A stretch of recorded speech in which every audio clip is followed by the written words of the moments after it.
ኢትዮጵያ በአትሌቲክስ ዘርፍ ከፍ ባለ ደረጃ የደመቀችው በመካከለኛና ረዥም ርቀቶች ነው። በተለይም ደጋግማ ወርቅ፣ ብርና ነሐስን በኦሎምፒክ ብሎም በዓለም ዋንጫ እንዲሁም በሌሎች መድረኮችም ታሪክ የሰራችበት የ10,000 ሜትር ታሪክ ከፍ ያለ ቦታ ይወስዳል። ከ1968 ሜክሲኮ ኦሎምፒክ በማሞ ወልዴ ብር በማግኘት የጀመረው ታሪኳ ዳግም በሜክሲኮ 1980 በምሩጽ በወርቅ ከፍ ብሏል። ከዚያ ጊዜ ወዲህ ኢትዮጵያ በኦሎምፒክ 6 ወርቅ፣ 4 ብርና 6 ነሐስ በወንዶቹ እንዲሁም ከ1992 ጀምሮ ከደራርቱ እስከ አልማዝ 5 ወርቆች፣ 2 ብርና 4 ነሐስ ሜዳሊያዎችን በሴቶቹ አሳክታለች። በዓለም ዋንጫም ቢሆን በሁለቱም ጾታ 9 ወርቆችን ስታገኝ በወንዶች 6 ብርና 5 ነሐስ፣ በሴቶች 9 ብርና 5 ነሐሶችንም አግኝታለች። የኢቢሲ የአትሌቲክስ ጉዳዮች ተንታኝ ኢንስትራክተር መሰረት መንግስቱም 10,000 ከማራቶንም በላይ የኢትዮጵያን ገጽታና የአትሌቶቻችንን ብርታት በዓለም የተገለጸበት እንደሆነም ይገልጻሉ። 10,000 ከማራቶንም በላይ ሰው ያፈራንበት፣ ከማራቶንም በላይ የደመቅንበት፣ በተደጋጋሚ ሁለት ወርቅ ለሶስተኛ ወርቅ ጭምር ጥረት የተደረገበት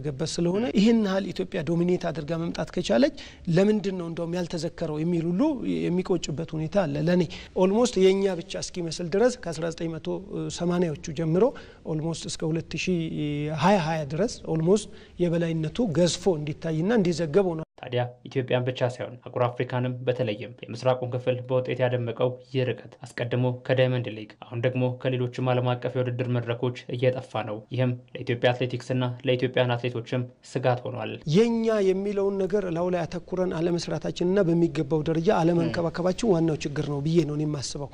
ለምሳሌ ስፖርት ዲፕሎማሲን ብንወስድ 10,000 እና ኢትዮጵያ የሚል መዘከር ነበረበት።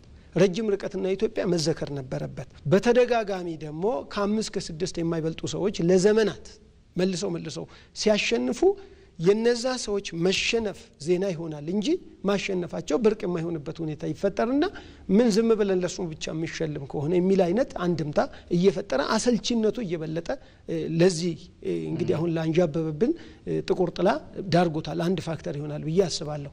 ሌላው እኛ ራሳችን የወርልድ አትሌቲክስ ሜምበር መሆን እንጂ እዛ ውስጥ በአመራርነት ገብተን በቴክኒክ ዳይሬክተርነት ገብተን ተጽዕኖ ፈጣሪ የሆኑ ሀሳቦችን አመንጭተን በሪሰርች የሚደገፉ በተለይ ዩኒቨርሲቲዎቻችን ብዙ ጊዜ ደሴት ናቸው ብለን የምንቃወምበት በዚህ ላይ ሪሰርች እየተሰራ ለዓለም ምን እንደሚያበረክት ለሀገር ምን እንደሚያበረክት ለአፍሪካ ጭምር ምን እንደሚያበረክት በትክክል መዘከር ነበረበት። በቅርቡ በተጀመረው የግራንድ ስላም ውድድር ርቀቱ አሰልቺ ነው በሚልና ስፖንሰር አድራጊዎች ፍላጎት ማጣት ከውድድር ውጪ እንዲሆንም አድርጎታል። ውድድር ኦርጋናይዘርስ አዘጋጆቹ ያንን እድል አይፈጥሩልህም።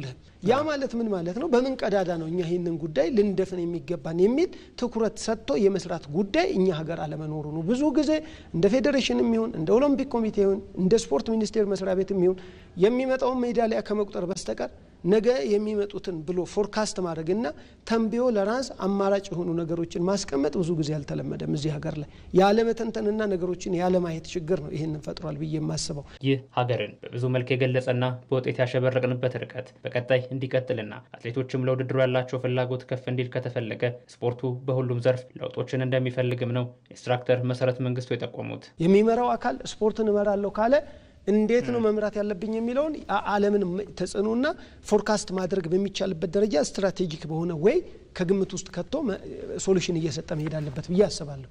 ይሄንን ስል አንደኛ ገቢ ራሱን የሚችልበት ሁኔታ መፈጠር አለበት። ቆራጥ ሊደር ይፈልጋል ስፖርት። ቆራጥ ሊደር ማለት ከተደጓሚነት ድርጎ ከሚጠብቅ ስርዓት መውጣት አለበት። የመንግስት ድጎማ አያዋጣኝም ብሎ ማሰብ አለበት። ለኔ አሁንም ስፖርት የህዝብ ነው። ህዝቡ ትከሻ ላይ ማረፍ አለበት። ትሬኒንግ የምናደርግበት ልምምድ የምንሰራበት ትራክ ሰሩልን ነው የመጀመሪያ የነ ሰለሞን ጥያቄ። ሰለሞን በሪሁ አረጋዊ ዮሚፍ ከታች ደግሞ ጥላው ምናልባት እንግዲህ አሁን ደግሞ እየመጣ ያለ ቢኒያም ማህሪ ያለ እነዚህ 5-6 ከ10 የማይበልጡ ኤሊቶች ናቸው 10,000 ላይ ያሉት። የትራክ መልስ በአጭር ጊዜ ውስጥ መመለስ አለብን። የስፖርት አመራርና መዋቅራችን ኮሜርሻላይዝድ መሆን አለበት።